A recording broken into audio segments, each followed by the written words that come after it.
The Philosophers in Their Own Words playlist is getting too long. I think I'm going to have to set up a playlist of just John Stuart Mill, and in it I will put videos in this series. Now, this series is going to be a series of videos where we look at passages in John Stuart Mill's Utilitarianism, focusing on chapters 2 and 4. We can almost begin directly. Let me at least specify this much. Chapter 2 of this book is about what utilitarianism is. And in this chapter, Mill is going to explain the moral theory of utilitarianism by means of a series of clarifications and rebuttals. He's going to respond to various misunderstandings of utilitarianism and use them as an opportunity for clarifying what utilitarianism actually teaches, and also respond to various objections, which I think in every case are going to be based on some misunderstanding. He's going to rebut these objections and clarify his teaching in distinction from the misunderstandings, one at a time.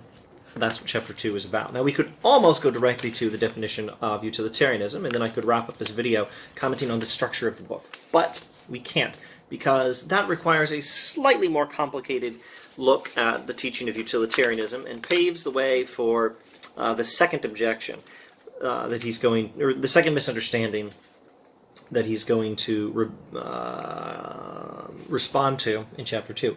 But the first misunderstanding he responds to is so simple that it had to come first. It had to come at the very beginning. And here's how Chapter 2 begins. A passing remark is all that needs to be given to the ignorant blunder of supposing that those who stand up for utility as the test of right and wrong use the term in that restricted and merely colloquial sense in which utility is opposed to pleasure, etc., etc. Every writer, from Epicurus to Bentham, who maintained the theory of utility, meant by it not something to be contradistinguished from pleasure, but pleasure itself together with the exemption from pain.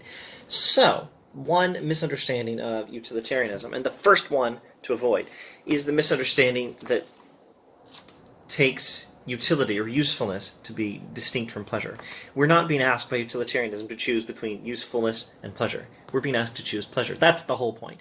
Now, you may hear this and be thinking that Mill is telling us to pursue personal pleasure or short-term pleasure at the expense of the greater happiness, or at the expense of the happiness that is greater because it involves more people. Personal pleasure at the expense of the happiness of others, or short-term pleasure at the expense of long-term happiness. And of course, Mill is going to clarify in the rest of Chapter 2 that that's not right. Those are misunderstandings he will get to before Chapter 2 is finished. But here we just have this initial clarification. Utility is not distinct from pleasure. Utility is exactly pleasure, or at least utility is that which aims at pleasure. That which is useful is that which pursues pleasure. Or maybe I should say, that which is useful is by definition, in the utilitarian teaching, that which achieves pleasure. So, that brings us as far as the official definition of utilitarianism. Let's go to that now. Second paragraph of Chapter 2. The creed which accepts as the foundation of morals utility, or the greatest happiness principle, holds that actions are right in proportion as they tend to promote happiness, wrong as they tend to produce the reverse of happiness. By happiness is intended pleasure, and the absence of pain; by unhappiness, pain, and the privation of pleasure.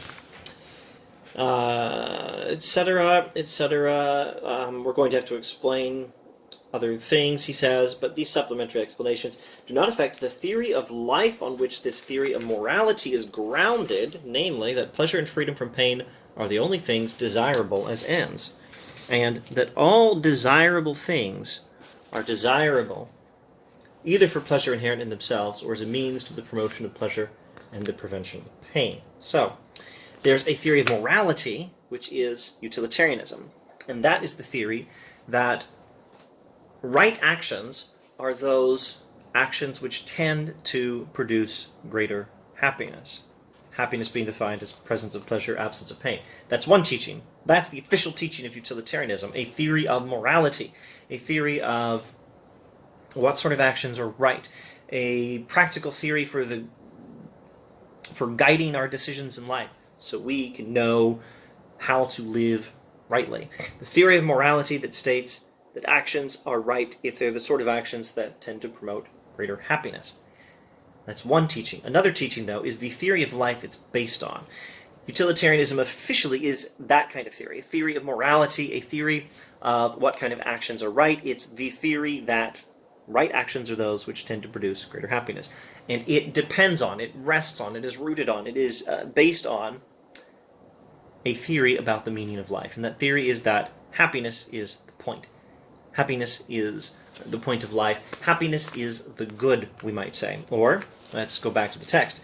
The theory of life on which this theory of morality is grounded is that pleasure and freedom from pain are the only things desirable as ends. Now, I've often read this and thought that what he means is happiness is the only thing of any ultimate value. Maybe that's not what he means. Maybe by desirable as ends, he just means a state of affairs in which there is happiness is the only state of affairs we should be aiming at. Desirable as ends might not mean what it might mean to a Kantian, where a Kantian is going to say human beings are ends in themselves, and by that he means something along the lines of human beings have inherent value. It may be that when Mill says desirable as ends, he's not really disagreeing with this Kantian teaching. It may just be that he means happiness is, or a state of affairs involving happiness is the only thing we should be trying to achieve.